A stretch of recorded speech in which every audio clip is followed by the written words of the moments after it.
It's Kyle here, and today I'll be talking about the Season 2 finale of The Bad Batch, the dual episodes, The Summit and Plan 99. If you have not watched the season finale yet, you definitely want to hit pause on this review and go watch that first. There are some big time events that happen in the season finale, and you do not want them spoiled. So please hit pause, go watch the episodes, and then come back and watch this review. And with that warning out of the way, let's talk about the Season 2 finale of The Bad Batch. Yeah. I guess the best thing to say is like, wow. I'm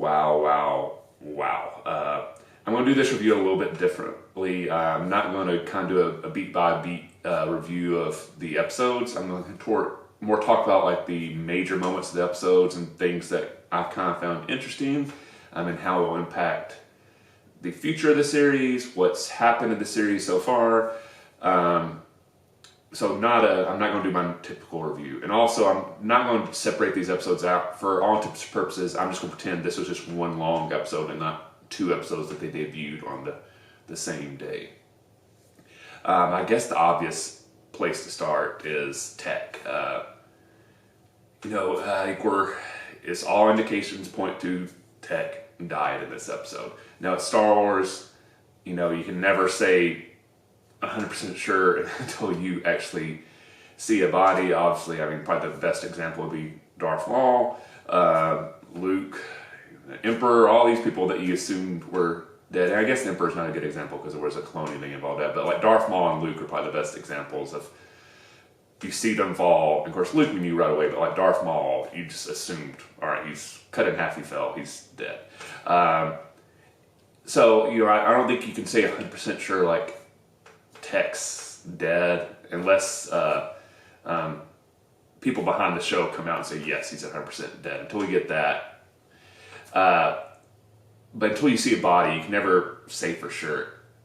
I think he is dead. I think the reason not to show the body is they know because it is an animated series. There are some younger viewers, and maybe they felt like it wasn't appropriate to kill off one of the major characters and show the body to those viewers. Maybe they thought that would be too impactful in a negative way on those viewers. So instead, you still get the impact of Tech sacrificing his life, but they don't have to see the actual body. So at least that's my theory. So for me personally, I am operating under the assumption that Tech is dead. Now, if he comes back in the future, will it completely shock me?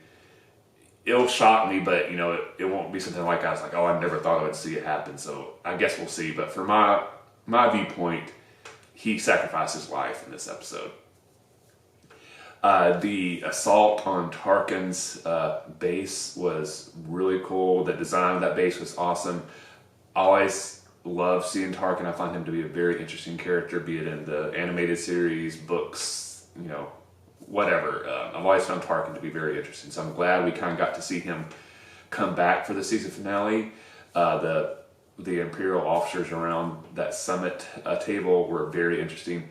I think Hemlock is probably became my favorite, not just in this series, but honestly maybe in all the animated series, my favorite villain. Not that like I like him, he's just a great villain. When he comes on the screen, you instantly hate him. And to me, that's a sign of a very well-designed villain. It's not a villain you find boring or stupid, or you go like, I don't feel like this person's a threat. You feel like Hemlock's a threat. You feel like he's evil, and you absolutely hate him. He is an amazing villain for this series, and they've done an unbelievable job. And it's somewhat telling that like in that room, a few people are in there. Tarkin, you have Krennic, who makes a surprise debut, and you have Hemlock. The Hemlock is, at least for me, the one like I hated the most in the room, and the fact he's surpassed Tarkin and Krennic was showing how well they've developed that character. I did think it was a nice touch to have Krennic there. It makes sense he'd be at an event like that, so I thought that was a kind of a nice little cameo. The cameo that kind of confused me a little bit more was Saw Gerrera showing up. I don't necessarily get the point of that cameo.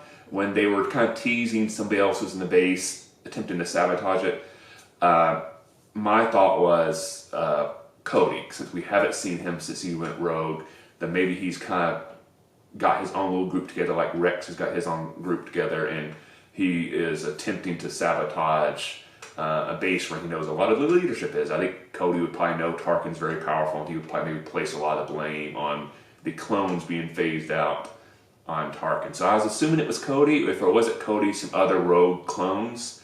So Saw being there, you know, it wasn't like I hated it. I just didn't really see how it connected with the storyline.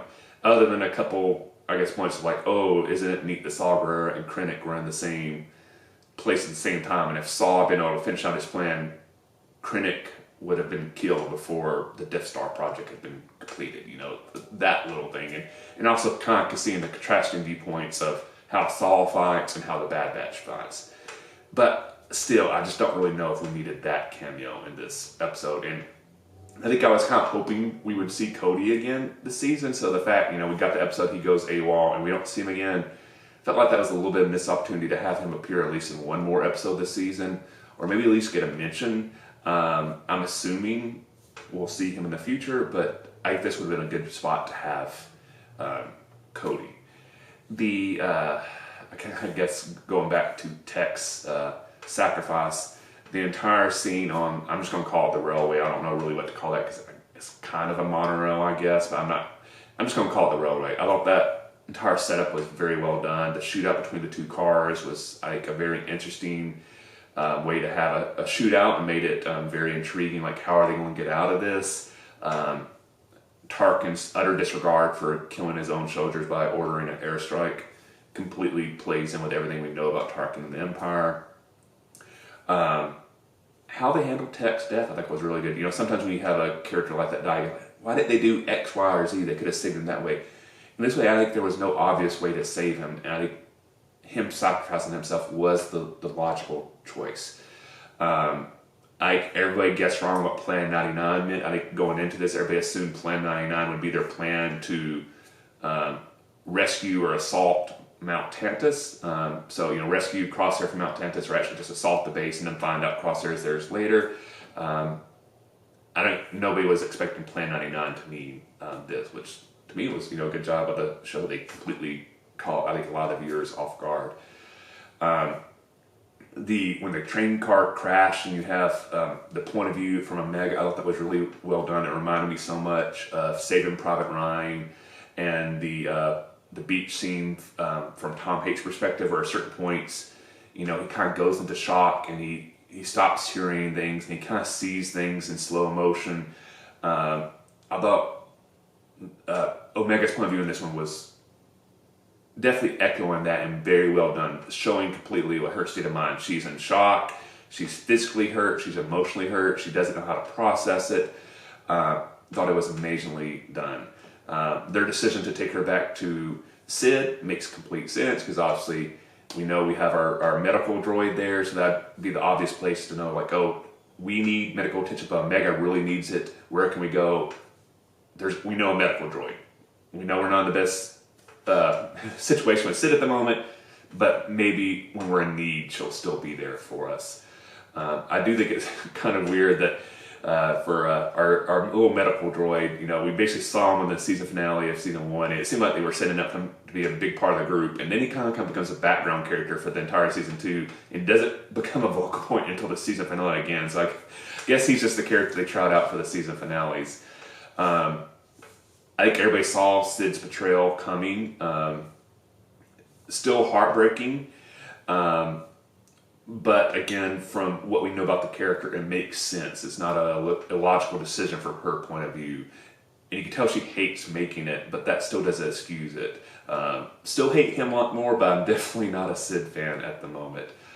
How everything plays out with Omega and the rest of the batch, and how basically Omega eventually becomes Hemlock's prisoner, and they take her to Mount Tantus. Again, completely makes sense. You know, Omega doesn't want to give up on the rest of the group, especially after losing Tech, and you know, it makes sense. I think everything along that final action sequence, again, makes sense with all the characters, how we understand their development. I'll apologize, there's a school bus in my neighborhood having the backup beeper. I'm not going to re-record this review this deep into it, so if you hear some beeping, that's the local school bus. Some kids are going to school. Yay for education. I guess the last two things I wanted to mention was, one, the heartbreak on Hunter's face when he sees Omega being taken on that ship is heartbreaking, and you realize how much Omega means to these people just by the look on Hunter's face. I thought they did an amazing job with it, and the animation showing that emotion was amazing. And the animation in general in this episode and the entire series was absolutely beautiful and stunning. Then we get to Mount Tantus, and we get the big reveal of, I think everybody was assuming that that individual at Mount Tantus who had a New Zealand accent, and like that, they had to do that on purpose. How is she connected to clones? And we get the reveal when she tells Omega that she's her sister. So where is that going to go? Don't know. Very interested. Again, the season finale was great. All the plot points made sense. It was still heartbreaking. It was not a fun watch. But I think what they did made sense for the storyline. I don't think they did stuff just for the sake of doing it. It all made sense. So in that regard, even though it was a heartbreaking season finale, it was still a good season finale. I guess the one thing I'm happy about is the way they ended it clearly is setting up for them having more Bad Batch content. I think they hadn't really announced anything going into the season finale, so I think there was a possibility just going into this, like they would end up at a point where you go like, oh, that's a satisfying conclusion, we're just getting 2 seasons and that's it.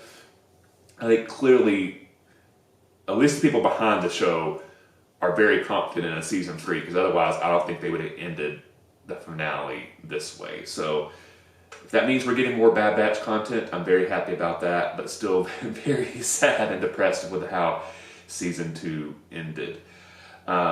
I'm not sure if I will at some point. I might do another review, just kind of giving my overall thoughts on season 2 of the Bad Batch. I have to think about that a little bit, so I'm not sure if I'll do that or not.